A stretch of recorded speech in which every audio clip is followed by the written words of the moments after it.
అందరికీ నమస్తే అండి. నేను చాలా సందర్భాల్లో చెప్తుంటా, కరప్షన్లో పొలిటికల్ కరప్షను, అడ్మినిస్ట్రేషనల్ కరప్షన్ రెండు ఉంటాయి. అడ్మినిస్ట్రేషనల్ కరప్షన్ని కంట్రోల్ చేయడానికి అధికారికంగా ఒక వ్యవస్థ ఉంది, ఏసీబీ అనే వ్యవస్థ ఉంది.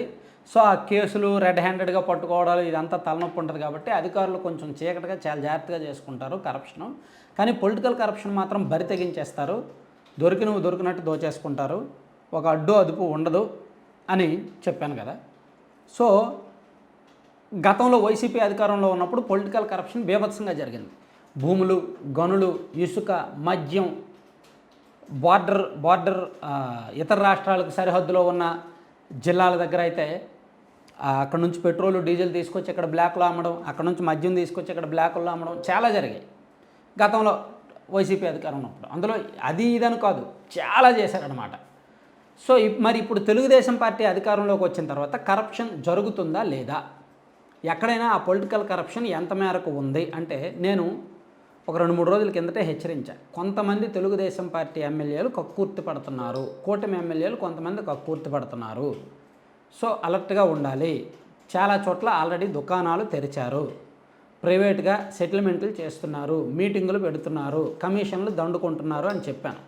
సో ఒక పర్టిక్యులర్ ఉదాహరణ ఒకటి ఈ వీడియోలో చెప్తా. ఉమ్మడి నెల్లూరు జిల్లా పరిధిలో ఒక ఎమ్మెల్యే ఇన్సిడెంటు చాలా సీరియస్, పై వరకు సీఎంఓ వరకు వెళ్ళిందనమాట. ఆయన ఎవరు అనేది అప్రస్తుతం, ఎవరనేది ఆ జిల్లాలో చాలామందికి తెలుసు. సో టీడీపీ సింబల్తో గెలిచారు. సో ఆయన ఇసుక మీద పడ్డారు. గత 15 రోజుల నుంచి కూడా, ఈవెన్ ఆయన ఎమ్మెల్యేగా ప్రమాణ స్వీకారం చేయడానికి ముందు నుంచే ఇసుక మీద పడ్డారు. ఆల్రెడీ అక్కడ జేపీ వెంచర్స్ వాళ్ళు ఇసుక డంప్ చేసి ఉంచారు. వైసీపీ దిగిపోయిన తర్వాత, ఎన్నికల రిజల్ట్స్ వచ్చాక వైసీపీ దిగిపోయాక జేపీ వాళ్ళు అప్పుడు వెళ్ళిపోయారు కదా. సో వాళ్ళ డంప్ కొంత ఉండిపోయింది. ఆ డంప్లో ఉన్న ఇసుకను ఈ ఎమ్మెల్యే గారు అమ్ముకోవడం మొదలుపెట్టారు.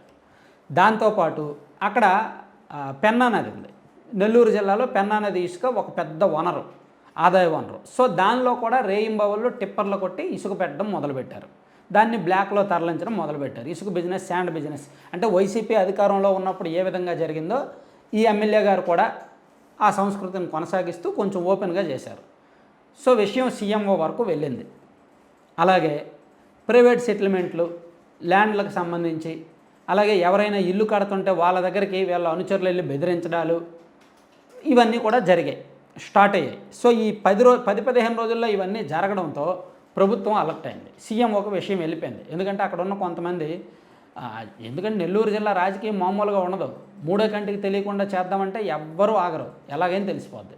సో దాంతో చంద్రబాబు గారి వరకు విషయం వెళ్తే, చంద్రబాబు గారు నేరుగా తనే కాకుండా ఆ శాఖ మంత్రి గారి ద్వారా చెప్పించారు. కొల్లు రవీంద్ర గారి ద్వారా ఆ ఎమ్మెల్యేకి నేరుగా ఫోన్ వెళ్ళింది. ఆ శాఖ మంత్రి కొల్లు రవీంద్ర గారు కదా, మైనింగ్. సో ఆయన ద్వారా ఆ ఎమ్మెల్యేకి ఫోన్ వెళ్ళి, ఇదిగో ఇలా జరుగుతుంది మీ కాన్స్టిట్యున్సీలో, మీ మీద ఈ ఆరోపణలు ఎక్కువ వచ్చాయి, కొన్ని వీడియోస్ కూడా బయటకు వచ్చాయి. సో సీఎం గారు చాలా సీరియస్ అయ్యారు, అందరి వరకు విషయం వెళ్ళింది, ఇంటెలిజెన్స్ వరకు విషయం వెళ్ళింది, మన పార్టీ సంస్కృతి అది కాదు, కాబట్టి కంట్రోల్ చేయండి అని చెప్పడంతో ఆ రోజు, ఎందుకంటే సీఎం గారి వరకు, చంద్రబాబు గారి వరకు వెళ్ళిందంటే ఆయన ఊరుకోరు కదా. ఆయన ఇటువంటి చెడ్డ పేరు, చెత్త పేరు తీసుకురావడానికి చంద్రబాబు గారు ఒప్పుకోరు.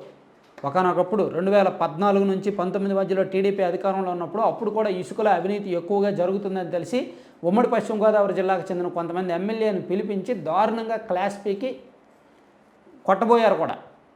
అది వేరే విషయం. అంటే చంద్రబాబు గారికి తెలిస్తే ఇటువంటి సిల్లీ వ్యవహారాలను ఆయన ఎంకరేజ్ చేయరు. సో దాంతో ఈ ఎమ్మెల్యేకు హెచ్చరించమని, వార్నింగ్ ఇవ్వమని మంత్రి గారిని అలర్ట్ చేయడంతో మంత్రి గారు ఫోన్ చేసి చెప్పారు. దాంతో అక్కడ ట్విస్ట్ ఏంటో అనుకున్నాం.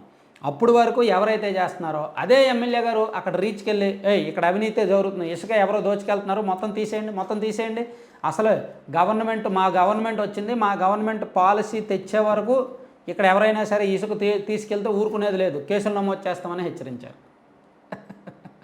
ఎవరిదైతే అయ్యిందో, అంటే మీడియా ముందు షో అలా ఉంటుందన్నమాట. పొలిటీషియన్స్వి కొంతమంది పొలిటీషియన్స్ అంతే, 99% పొలిటీషియన్స్ అంతే, రొటీన్ ఫక్తు సినిమాటిక్ పొలిటీషియన్. సో ఆయన మీడియాలో హైప్ కోసం ఇసుక అవినీతి ఎవరైనా చేస్తే ఒప్పుకోము, మా మా కొత్త ప్రభుత్వం వచ్చింది, మా ప్రభుత్వం ఇసుక పాలసీ తీసుకొస్తుంది, పేదలందరికీ అందుబాటులో ఉండేలా ఇసుక ఉంటుంది, సో ఇక్కడ ఇసుక అవినీతి జరిగితే ఊరుకోం మా జిల్లాలో అని చెప్పి ఆయనే స్టేట్మెంట్లు ఇచ్చారు. అప్పుడు ప్రభుత్వం కాస్త కూల్ అయింది. ఆయన అనుచరులు వాళ్ళు వీళ్ళు ప్రస్తుతానికైతే దుకాణం పక్కన పెట్టారు, దుకాణాన్ని కట్టిపెట్టారు. ఇప్పుడు ఈ విషయం తెలుగుదేశం పార్టీలో ఇంటర్నల్గా బాగా వైరల్ అవుతోంది. ఈయనతో పాటు ఉమ్మడి ప్రకాశం జిల్లాలో ఒక ఎమ్మెల్యే గారు ల్యాండ్స్కి సంబంధించి గవర్నమెంట్ ల్యాండ్స్కి సంబంధించి వ్యవహారాలు స్టార్ట్ చేసినట్టుగా ఒకటి సీఎంఓకి ఆల్రెడీ ఫైల్ వచ్చింది. సీఎంఓ వాళ్ళ దగ్గర ఒక కంప్లైంట్ ఉంది. అలాగే శ్రీకాకుళం జిల్లాకు చెందిన ఒక ఎమ్మెల్యే గారు వ్యాపారుల దగ్గర నుంచి వసూలు చేస్తున్నట్టు, వ్యాపారుల దగ్గర నుంచి కమిషన్లు లాగుతున్నట్టు, వాళ్ళతో మీటింగులు పెడుతున్నట్టు, చిన్న చితక పరిశ్రమలు నడుపుకున్న వాళ్ళతో మీటింగులు పెట్టి నెలవారీ మామూలు కోసం ప్రయత్నిస్తున్నట్టు అవి కూడా సీఎంఓకి వచ్చింది. చంద్రబాబు గారి ఇంటెలిజెన్స్ చాలా షార్ప్గా ఉంటుంది, దాని నుంచి తప్పించుకోవడం చాలా కష్టం. సో తెలుగుదేశం పార్టీలో ఇటువంటి చిల్లర అవినీతిని ఎంకరేజ్ చేయరు. నేను మళ్ళీ చెప్తున్నా, అవినీతి ఉంటుంది, టీడీపీలో అవినీతి ఉంటుంది, వైసీపీలో కూడా అవినీతి ఉంటుంది. కానీ సాధారణ ప్రజలకు నొప్పి కలగకూడదు, నొప్పి తెలియకుండా దొబ్బేయాలి. అది టీడీపీలో కల్చర్. వైసీపీలో ఏంటంటే మనం అధికారంలో ఉన్నాం, దొబ్బేయి, ఆడు ఏడుస్తున్నాడా, ఆడికి పైన ఉందా, ఉంటే ఉన్నాయి, ఆడే పోతాడు, మనం అధికారంలో ఉన్నాం, మన ఇష్టం అని అధికార మదంతో కూడిన కరప్షన్ వాళ్ళది.